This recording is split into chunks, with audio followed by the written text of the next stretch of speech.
Ante la pregunta número 8 del Catecismo Mayor.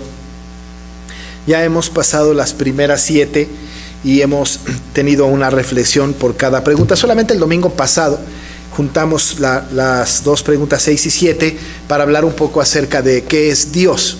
Y ustedes recordarán que la semana pasada, hablando de qué es Dios, hablábamos un poco acerca del concepto que tenemos nosotros de Dios, de el ser de Dios.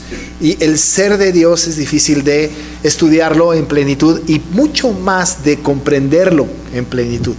Hablábamos la semana pasada un poco acerca de los nombres de Dios, que una manera de conocer a Dios es a través de sus nombres. ¿Cómo llegamos a conocer a cualquiera de nosotros? Queremos conocer a alguien y le preguntamos, ¿cómo te llamas? Nos dice su nombre y tenemos una manera pues de conocerle. Pero el nombre de una persona en realidad no nos dice mucho más que el nombre de la persona. Así que si yo tengo a alguien que yo veo en la iglesia de repente y pregunto, ¿cómo se llama tal persona? Pues nada más me dicen su nombre y ya tengo una manera de identificarle. Pero su nombre no me dice mucho. En cambio, cuando hablamos de Dios, del ser de Dios en cuanto a sus nombres sí que me dicen más acerca de Él. No solamente cómo se llama, sino me dice por los nombres qué clase de persona es a la que estoy conociendo. Y de esta manera tenemos nosotros que el Señor tiene muchos nombres. En realidad no son muchos dioses, hoy vamos a hablar de que es un solo Dios, pero este Dios tiene muchos nombres, se refieren a Él de muchas maneras. Desde Jehová de los ejércitos, Yahvé, que es este otro nombre homónimo a Jehová, pero también lo conocemos como Elohim, como El Shaddai, como Elión, como El Cana. Y tenemos además construcciones de su nombre como Jehová Nisi, Jehová Ropé, Jehová Shalom. Tenemos diferentes maneras de referirnos al Señor y luego en el Nuevo Testamento lo tenemos como Kyrios o Señor y tenemos diferentes nombres incluyendo a Jesucristo que es Dios.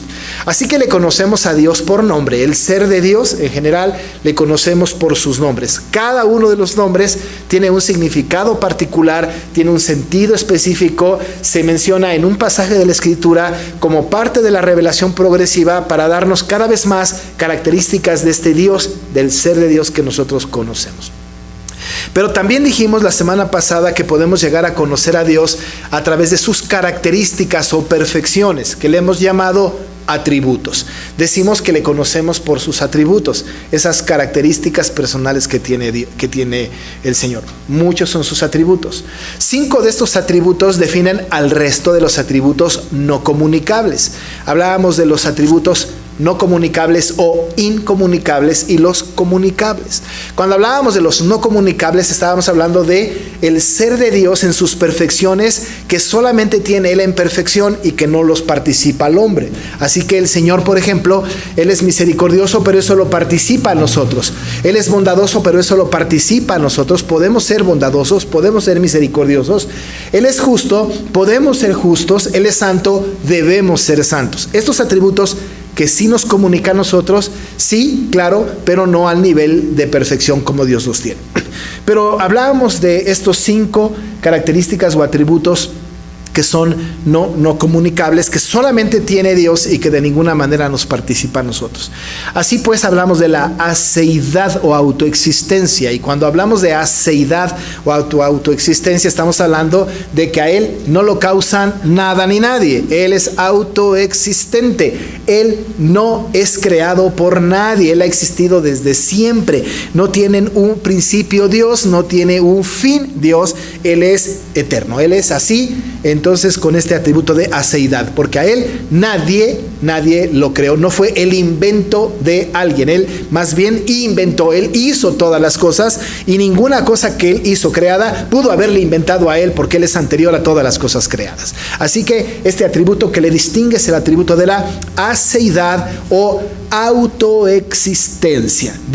A Dios nadie lo creó, nadie lo hizo, Él existe desde siempre, de tal manera que incluso tenemos que descartar por completo la posibilidad de una mitología de la Biblia, porque en realidad no existe semejante cosa. Él es real, Él es vivo, existe desde siempre, su atributo se llama aseidad. Pero no solamente hablamos de la aseidad de Dios, sino hablamos de otros 4 atributos que califican a todos los demás. El siguiente atributo que revisábamos la semana pasada es la suficiencia de Dios. La suficiencia, dijimos, nada lo complementa, Él es suficiente. No se necesita, no necesitamos complementarlo con nada. Él es suficiente. Uno de los atributos de Él no comunicable es que es suficiente. El otro atributo es la simplicidad de Dios. Si en la suficiencia nada lo complementa, en la simplicidad nada lo compone. Nada lo compone. No es una combinación de gases, no es una combinación de ideas. Estamos hablando de un atributo de simplicidad en donde Él existe per se, sin que nadie pues lo componga. Y el otro atributo que revisamos, que está muy hermoso y que abarca muchos de los atributos no comunicables, es la infinitud. Estamos hablando de la infinitud de Dios. Y dijimos de la infinitud que la infinitud tiene que ver con tiempo y con espacio. En cuanto al tiempo, hablando de infinitud, hablamos de que Dios es eterno en cuanto al tiempo.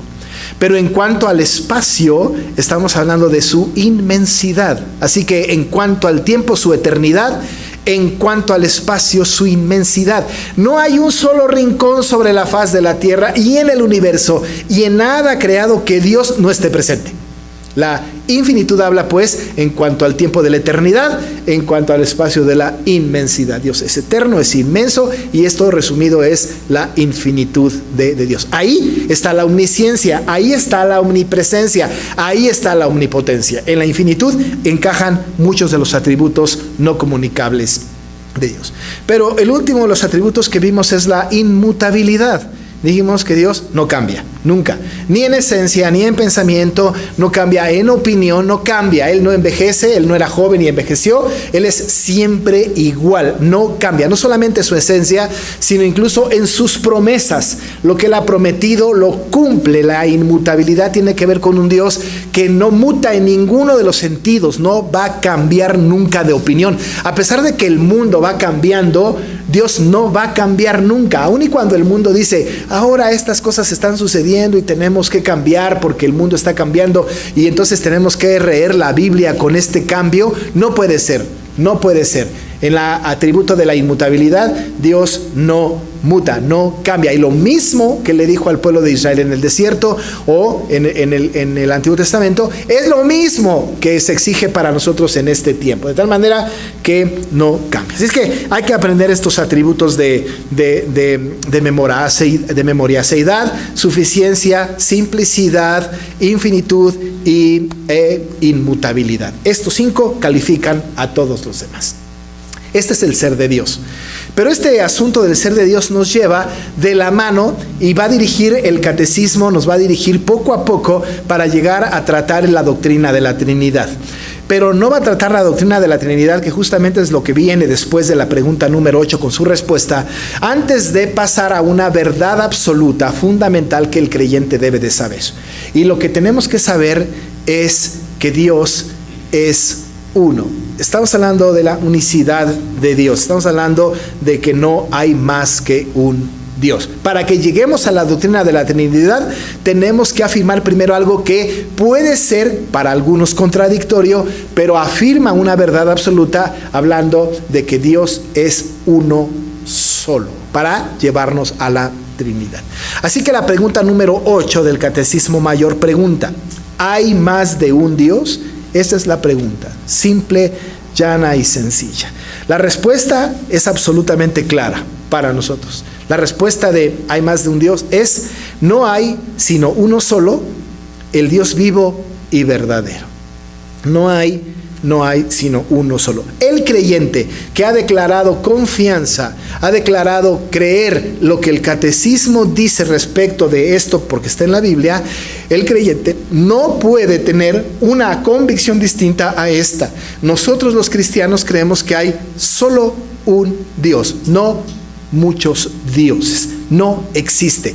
Esto de muchos dioses es invento del pagano, es invento de las personas que no creen en Dios. Solamente hay un Dios. No hay dioses subordinados, no hay una legión de dioses. No es que Dios sea el Dios principal y abajo de él muchos dioses. No hay más que un solo Dios, ni igual ni subordinado. No existe semejante cosa. Nuestra manera de hablar tiene que ver con dónde está nuestra creencia, dónde está nuestra confianza. A veces decimos, ¿no?, que nosotros tenemos como Dios, ¿no?, digamos, por ejemplo, la iglesia, o el cónyuge, o los hijos, o incluso decimos la televisión es nuestro Dios. No hay otro Dios. El catecismo apunta hacia una verdad: no hay otro Dios más que Él. Nosotros le estamos rindiendo pleitesía a otras cosas. Algunos no les llaman dioses, más atinadamente les llaman ídolos del corazón. Eso puede ser, pero Dios no. No hay un Dios televisión, no hay un Dios esposo, esposa, no hay un Dios iglesia, no hay un Dios hijos. Solamente hay un Dios. Nuestros afectos pueden estar en muchos lados, podemos ser idólatras en muchos sentidos, pero solamente hay un Dios y solamente uno. ¿De dónde sale esta verdad absoluta? ¿Qué dice la Biblia al respecto? La Biblia, cuando trata este tema, incluso cuando usted se eche una mirada al Catecismo Mayor, el pasaje más significativo para hacer esta aseveración es el de Deuteronomio 6:4. Oye Israel, Jehová nuestro Dios, Jehová uno es. Y amarás a Jehová tu Dios, etcétera, etcétera. Pero estamos hablando de que solamente hay un Dios y la base escritural está en un versículo tan pequeño. El versículo 4 del capítulo 6. Cuando nosotros venimos a esta historia, no es una historia casual, no es un aforismo como lo es cada versículo del libro de Proverbios. Es una idea que viene como consecuencia de una relación íntima del pueblo de Israel con Dios. El pueblo de Israel, cuando estaba caminando en el desierto, cuando salió de Egipto, incluso en Egipto, y antes de Egipto, cuando todavía no estaba conformado como pueblo, aquellos que estaban en una relación con Dios, tenían a su alrededor una gran cantidad de pueblos que adoraban otros dioses o aparentes dioses. Dioses de barro, dioses de madera, dioses imaginarios. No estaba todavía la cultura griega en boga ahí, desde luego, para hablar de otros dioses que fueron siendo construidos al paso del tiempo. Pero todos los dioses que estaban alrededor del pueblo de Israel eran dioses construidos, sí por la necesidad de la gente, sí porque la gente tenía que encontrar un pretexto para hacer sus cosas, pero en realidad no había más que un Dios y siempre había más que un Dios, este Dios el que había creado los cielos y la tierra. Pero el pueblo estaba lleno de idolatría, estaba lleno de dioses extraños, y se sumaban por cientos los dioses, y ante los fenómenos de la naturaleza que no tenían explicación, se inventaban un Dios para tener una explicación de lo que estaba sucediendo a su alrededor. Si había cosecha o si no la había, si había sol o no lo había, si había una gran tormenta o no la había. Siempre se inventaban dioses alrededor, y así salieron los Baales, que por cierto hablaba de varios dioses, que eran los Baales o el dios de Acera, u otros dioses que estaban en el tiempo de los judíos en su devenir, en su caminar en el desierto anterior y posterior. Ante esta circunstancia, Dios saca al pueblo de Israel de Egipto y tiene que hacer una aseveración muy puntual. Tiene que lograr o tiene que decirle al pueblo que el pueblo tiene como condición ser monoteísta. El pueblo no podía sumarse a las otras deidades, no debía creer en otras deidades. Había un Dios que los dirigía, y este Dios era un Dios absoluto que tenía una relación y que había tenido una relación con Abraham, que tenía una relación con Isaac y que tenía una relación con Jacob, y que ahora iba a tener una relación con los hijos de Jacob, que era el pueblo de Israel, y a la postre con toda la descendencia y la iglesia en el futuro. Por eso constantemente se apela al Dios de Abraham, de Isaac y de Jacob, porque es ese Dios único que existía en la antigüedad y que tenía que ser preservado. El monoteísmo tendría que ser preservada, esa idea, esa creencia en el pueblo en términos generales. Así que entonces el Señor, preocupado por esto, o bueno, más bien ocupado por esto, manda este mensaje en donde tienen que enseñar estas verdades a los hijos y a los hijos de sus hijos, y tiene un sentido de perpetuidad también. Siempre. En aquella época, ante esta aseveración que luego el pueblo lo toma como el credo más importante de los judíos, ¿no? Empezaron a pegar en las paredes este versículo número 4 y empezaron a hacer como especie de pulseras y pintaban y escribían esto en esas pulseras. Se colgaban cosas también y eran escritas, ¿no? En estos que les llaman frontales y filacterías o filacterias, ¿no? Justamente este versículo. Y lo iban caminando y lo iban repitiendo por lo menos mínimo 2 veces en el día, si no es que muchas veces más. Se volvió no solamente un lema, sino se volvió un credo que todos los judíos a partir de ese momento tenían que repetir. Oye Israel, Jehová nuestro Dios, Jehová uno es. Y lo repetían, y lo repetían, y lo repetían, y lo repetían. No se convirtió en un cliché porque era un asunto real, de vivencia real del pueblo judío de aquella época. Y los niños lo repetían. Y cuando los niños tenían que ir creciendo, tenían que conocer este texto completo, por cierto, pero la Shema, que se le llamó a este texto, era repetido por todas las personas. Por todas las personas. Todos los judíos, todos los temerosos de Dios. ¿Por qué se le llamó a este pasaje la Shema? Alguien me preguntó hace poco, ¿por qué Shema? ¿Qué significa Shema? Shema es una palabra hebrea que significa escucha. Y claro, pues, oye Israel es Shema Israel. Shema es oye o escucha. Entonces no tiene mayor cosa, ¿no? Shema es escucha. De hecho, esta palabra Shema es tan interesante que a la postre a uno de los jueces más importantes, a un hombre muy importante en la historia del pueblo, se le puso Shema y se le llamó Samuel. Samuel tiene como raíz Shema, es Shemael o Samuel.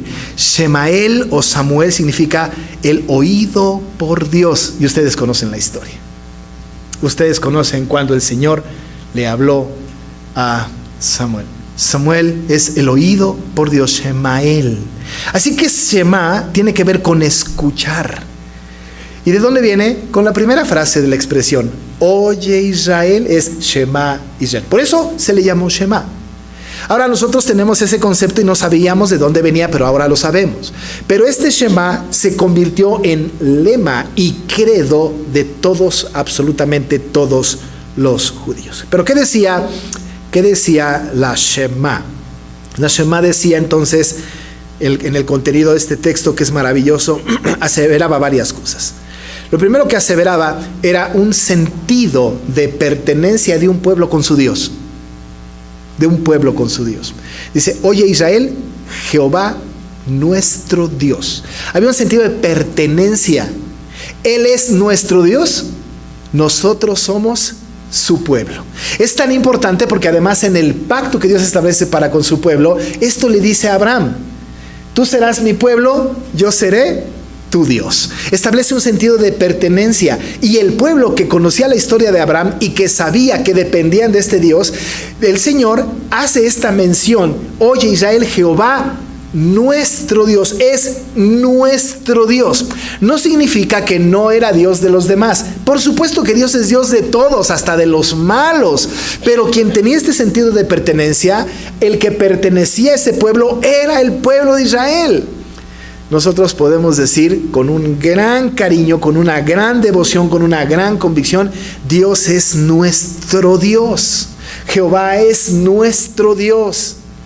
A nosotros nos pueden decir: oye iglesia, Jehová nuestro Dios, porque es nuestro Dios. Nosotros somos pueblo suyo y ovejas de su mano. Le pertenecemos a Él. Él es nuestro porque se ha revelado a nosotros.